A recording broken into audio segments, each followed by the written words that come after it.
Do you have a difficult time getting along with vendors?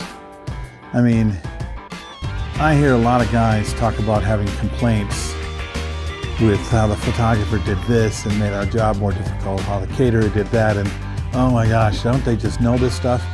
And I understand that, but do you hear yourself? Hi, this is Bill. This is Creative License, and thanks again for being a part of the show. Thanks again for being nice to my sponsors. If you get a chance to check out some Electro Voice speakers or microphones, do that. I use them. They're the best. The EV of all 50s, I still think, are the best wedding DJ speakers out there, and really good for a lot of different kinds of events. DJ Event Planner, which is a great CRM. DJN-TV, which is, of course, DJN-TV. You know, you get great stuff from DJN-TV. If you haven't signed up yet for their insider page, you better do that, because there's something extraordinary about what goes on over there. And of course, Promo Only being the best record music service out there for those of us that are DJing, no matter what kind of DJ you are and what kind of shows you do. So anyway, I don't remember what I was talking about. Oh, there you go. I remember now. Okay. What I was talking about is not getting along with vendors, okay? Because we know better. Because if they do their job poorly and don't take us into consideration, then things don't go well. Like the photographer who all of a sudden takes the bride and groom out of the building to go get a sunset shot because they think a sunset shot is the greatest thing ever, okay? But they didn't talk to us about it. We were about to introduce the first dance or the speeches. Now we're starting to lose the crowd. Or about the caterer who wants you to do the speeches at a time when the speeches aren't supposed to be happening, okay? Or they put the dance floor in the wrong place because the dance floor doesn't work that well. We complain about this stuff all the time because we think we're right. And probably you are, okay? When it comes to what you do and how you're going to provide for your clients, you're probably right.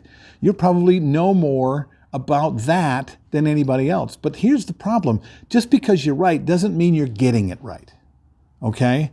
There are all these vendors coming together, hired by the bride and groom or by the corporate client or whoever, to be sure that what is going to happen is going to go the way they hope it's going to go, okay?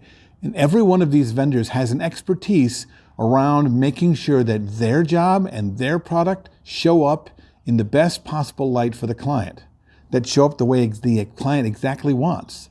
So for us to think that we're right and they're wrong, when we have zero idea about what the client really must have in mind, is pretty arrogant, really.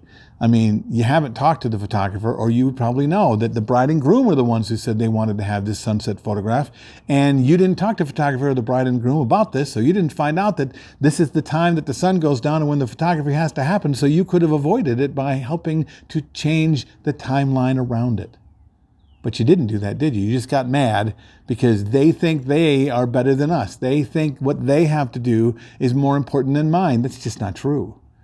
It's just not true. You are not the only thing there that they're paying for. Even the wedding where I was the DJ and the only thing they did for the meal was pizza at a pavilion like the one I'm sitting in right here, okay? That's what they did. They ordered pizza at 8 o'clock for dinner. That's what they did. I was the thing they spent all their money on. The city didn't charge very much for the pavilion they were in. But for me to be arrogant enough to think that what I'm going to do will be the only thing that matters when it comes to the success of this event, over and above the food they are going to have delivered and when they're going to have it delivered and if they're going to want to sit down and eat and when the dessert's going to happen and when mom and dad are going to be there, all those things have to come together. So do you and the planner. Oh, I know we have a problem with planners, but the planner is doing a lot of work here and trying to make sure that what the bride said she wanted, she gets. So she's the advocate, right? So if you're not talking to her, then all you're doing is complaining on the day of and you're fighting with those people on the day of, and that is bad for you. Trust me, it doesn't matter if you're right or not. What matters is that you get it right. So I would suggest that you take on that brand new way of seeing things. The idea of not being right, but getting things right.